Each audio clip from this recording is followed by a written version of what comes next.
സ്നേഹപ്പെട്ട എല്ലാവർക്കും പ്രതിദിന ചിന്തയിലേക്ക് സ്വാഗതം. നിങ്ങൾ ദുഷിക്കുന്നതിന് വേണ്ടി പ്രാർത്ഥിപ്പിൻ. ലൂക്കോസ് 6:28 വാക്യം. പ്രാർത്ഥന നമ്മെ നമ്മുടെ വികാരങ്ങളെ മറ്റുള്ളവരിലേക്ക്, നമ്മുടെ ബന്ധങ്ങളെ ദൈവത്തോട് തുറന്നു പറയുന്നതാണ്. അതിലേക്ക് പ്രവേശിപ്പാനും അതിന്റെ കാഴ്ചപ്പാട് അതിലേക്ക് കൊണ്ടുവരാനും അവനെ അനുവദിക്കുന്നു. പ്രാർത്ഥനയിൽ നമ്മുടെ ഇഷ്ടങ്ങളും വികാരങ്ങളും അവൻ സമർപ്പിക്കുക എന്ന പ്രവൃത്തി, സാവധാനം എന്ന ഉറപ്പായും നമ്മുടെ ഹൃദയങ്ങളെ മാറ്റാൻ വിശുദ്ധാത്മാവിനെ അനുവദിക്കുന്നു. നമ്മൾ ശത്രുക്കളെ സ്നേഹിക്കാനുള്ള യേശുവിന്റെ ആഹ്വാനം പ്രാർത്ഥന കൊണ്ടാണ്.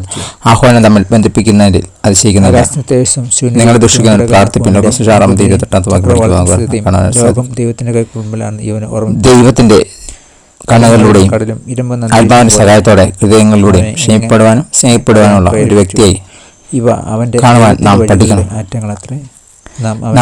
നിങ്ങളുടെ ജീവിതത്തിലെ ബുദ്ധിമുട്ടുള്ള ആളുകൾക്ക് വേണ്ടി പോലും പ്രാർത്ഥിക്കുന്നത് പ്രധാനമായിരിക്കുന്നത് എന്തുകൊണ്ടാണ്? അവർക്ക് വേണ്ടി നിങ്ങൾക്ക് എന്താണ് പ്രാർത്ഥിക്കാൻ കഴിയുക? പ്രാർത്ഥിക്കാൻ സ്നേഹമുള്ള ദൈവമേ, എന്നെ വേദനിപ്പിക്കുകയോ പ്രകോപിപ്പിക്കുകയോ ചെയ്തവരെ കുറിച്ച് എനിക്ക് എങ്ങനെ തോന്നുമെന്ന് എനിക്കറിയാം. അങ്ങ് അവരെ സ്നേഹിക്കുന്ന അവർക്ക് വേണ്ടി പ്രാർത്ഥിക്കുവാൻ കൃപയുടെയും അനുകമ്പയുടെയും ഹൃദയം എനിക്ക് തരണമേ. പുതിയ ദിവസം പുതിയ അനുഭവങ്ങളെ ദൈവം നിറക്കട്ടെ. God bless you in Jesus name. Amen. പ്രാർത്ഥിക്കാൻ. പ്രിയ ദൈവമേ, എൻ്റെ പ്രശ്നങ്ങൾ വലുതായി തോന്നുമ്പോൾ അങ്ങ് വലുതാണെന്നും അങ്ങേ അസാധ്യമായി ഒന്നുമില്ലെന്ന് ഓർക്കുവാൻ എന്നെ സഹായിക്കണമേ. കഴിഞ്ഞൊരു മാസക്കാലം ദൈവം അത്ഭുതകരമായ വഴി നടത്തി ഞാൻ ദൈവത്തിന് നന്ദി പറയുന്നു.